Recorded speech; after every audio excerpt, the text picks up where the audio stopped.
مفتی صاحب اگر کوئی بندہ خود کو کسی فرقے کا نہ کہے مسلمان کہے تو کیا یہ صحیح ہے؟ بالکل صحیح ہے، لیکن جب پریکٹیکل لائف ہوگی تو کسی نہ کسی کو فالو کرے گا. وہ کچھ باتیں بولنے کی حد تک بہت اچھی ہوتی ہیں، پریکٹیکل لائف میں ان کی کوئی ویلیو نہیں ہوتی. مثال کے طور پر جب آپ رشتہ لینے کے لیے گئے، لڑکی والوں نے پوچھا کہ آپ مسلمان ہیں؟ ہاں جی میں مسلمان ہوں. کون سا فرقہ ہے آپ کا؟ آپ نے کہا کہ میرا کوئی فرقہ نہیں، میں فرقوں میں بلیو ہی نہیں کرتا.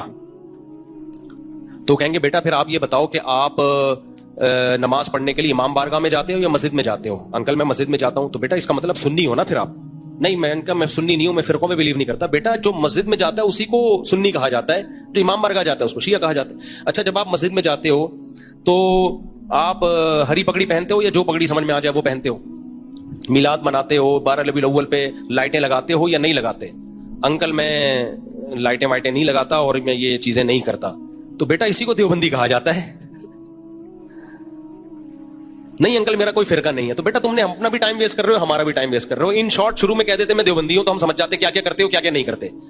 تو کچھ باتیں کہنے میں بڑی دلچسپ ہوتی ہیں، پریکٹیکل لائف میں وہ نہیں ہوتی. جیسے انجینئر علی مرزا صاحب بھی کہتے ہیں کہ میرا کوئی فرقہ نہیں ہے، لیکن وہ کہتے ہیں میں اہل سنت والجماعت کے جو عقائد ہیں اور جو ان کا منہج ہے میں اس کو فالو کرتا ہوں. تو بھائی جو اہل سنت والجماعت کے عقائد اور ان کے منہج کو، اسی کو تو سنی کہا جاتا ہے، اسی کو تو سنی کہا جاتا ہے. تو یہ عجیب بات ہے. یہ ایسے جیسے نہ میں مرد ہوں نہ میں عورت ہوں. تو بھائی آپ مرد بھی نہیں ہو عورت بھی نہیں ہو تو کیا ہو پھر آپ؟ داڑھی ہے؟ ہاں جی میرے داڑھی ہے. آواز مردوں والی ہے، عورت کی طرف اٹریکشن ہے، تو اسی کو ہی تو مرد کہا جاتا ہے. تو ایسے ہی میرے بھائی اسلام میں فرقہ واریت اچھی چیز نہیں ہے، لیکن فرقے مسلمانوں میں ہیں. یہ گراؤنڈ ریئلٹی ہے، اس کا آپ انکار نہیں کر سکتے. یہ کہہ سکتے ہیں کہ فرقے ہونے نہیں چاہیے، کاش نہ ہوتے، ہم سب ایک ہوتے تو بہت اچھا ہے، بہت اچھا ہوتا. کاش میری قسمت میں ہوتا، میں خریدتا ایک کھوتا. کبھی تو سوار ہوتا کبھی میں سوار ہوتا، لیکن پیسے نہیں ہے تو میں گدھا خرید نہیں سکتا.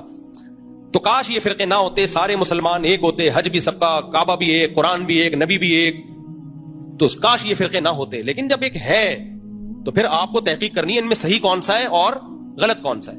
تو فالو تو کرنا ہے، باقی اس کی دم نہ لگاؤ اپنے نام کے ساتھ. جگہ جگہ میں دیوبندی کیا ضرورت ہے بھائی اس سے؟ کیونکہ اس سے فرقہ واریت اور بڑھتی ہے. جہاں ضرورت ہو شدید وہاں آپ یہ لفظ استعمال کر لو، جہاں ضرورت نہیں ہے تو نارمل سب مسلمان ہے بھائی. کیا ضرورت ہے ان ناموں میں کیا رکھا ہوا ہے؟